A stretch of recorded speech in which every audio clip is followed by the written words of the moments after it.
Globalization is the process of integration arising from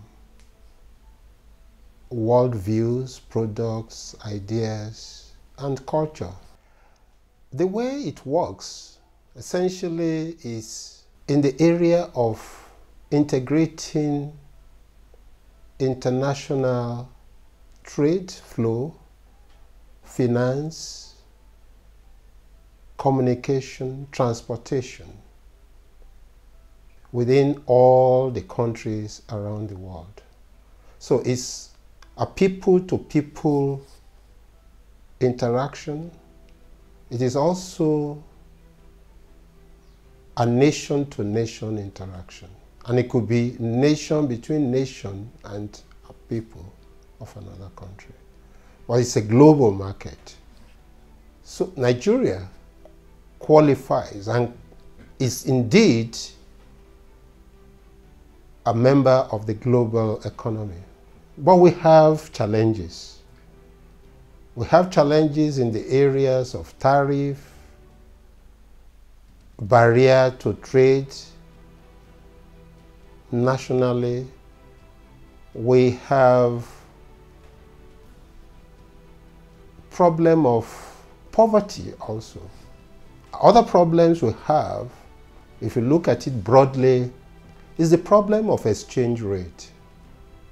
When the present administration came into power, the naira lost 60% of its value, and this has affected the purchasing power of the people.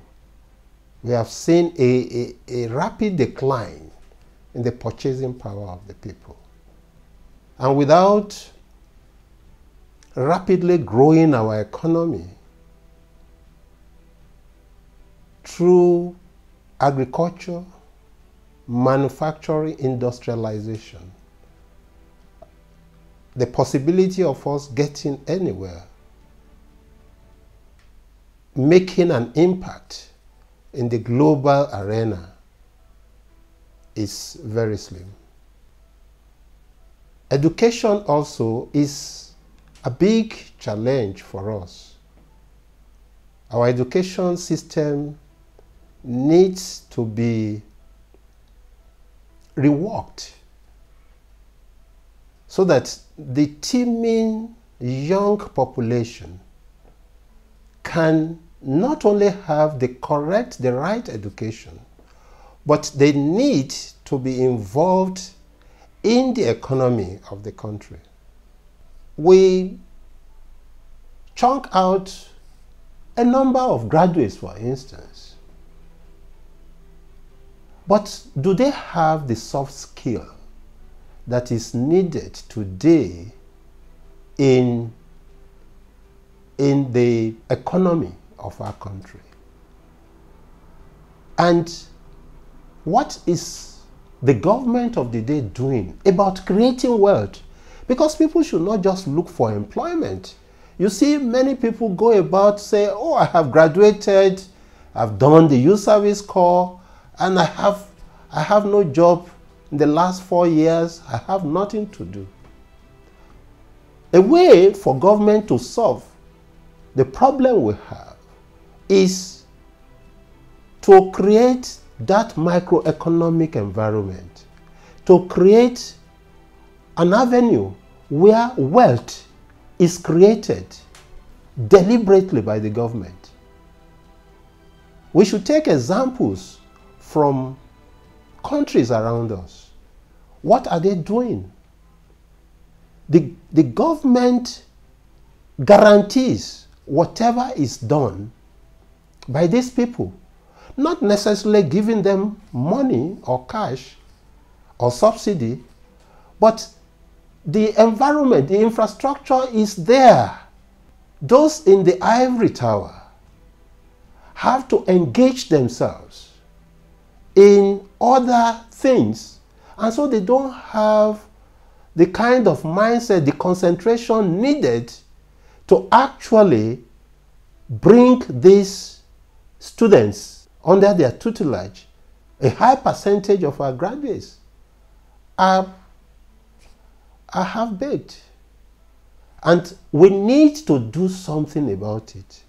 Are they acquiring the knowledge they really need in the economy to be able to adapt?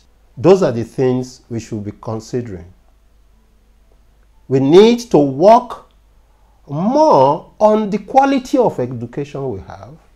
We also need to work more on the areas.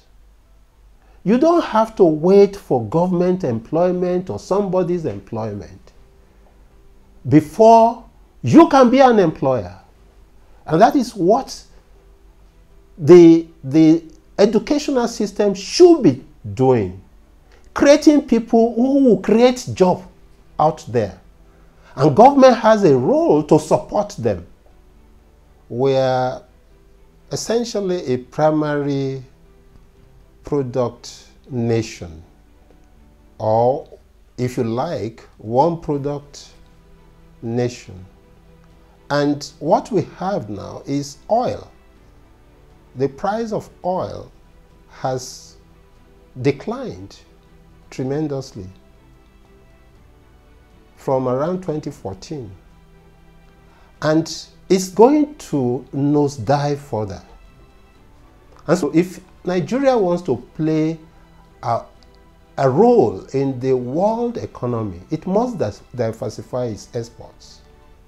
And we must rely less on importation and look at our agricultural area. We have states that can be called or referred to as the food basket of the nation. But we are not into mechanical agriculture. We have not put technology to work for us so that our yield will be more than what we are producing now. A way for us to be is to use technology in diversifying our economy. If an investor is coming into the country, he has a challenge of what he or she probably takes for granted from his home country. He gets here, he has to provide electricity for himself. He has to provide water for himself. The roads are not there for transportation of products, goods from the hinterland to the coastal area. And of course, again, the instability in the foreign exchange is another big challenge for an investor coming in. If you bring in your money last month and the exchange rate is going for a particular rate, and by this month there is a drop, when you are going to exchange your money back, what do you get? You can't even think about the profit when you have not been able to recoup the principal that you brought to invest in the country. So these are the challenges where government has to do something. And what government has to do is to create a macroeconomic environment where manufacturing will flourish, where the private sector will flourish. Government cannot do it alone. There should be partnership between the private and the public sector. With partnership between private and public sector, government would attract more of this direct foreign investment into the country. With that, we'll be able to match ourselves into the global economy. We'll be able to we have the market The market in Nigeria is so large. The largest market in Africa. Between 2001 and 2010, Nigeria was one of the fastest growing economies.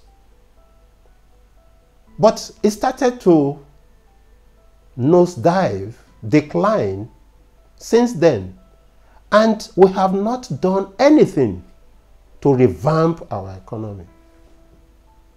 So for Nigeria to grow economically,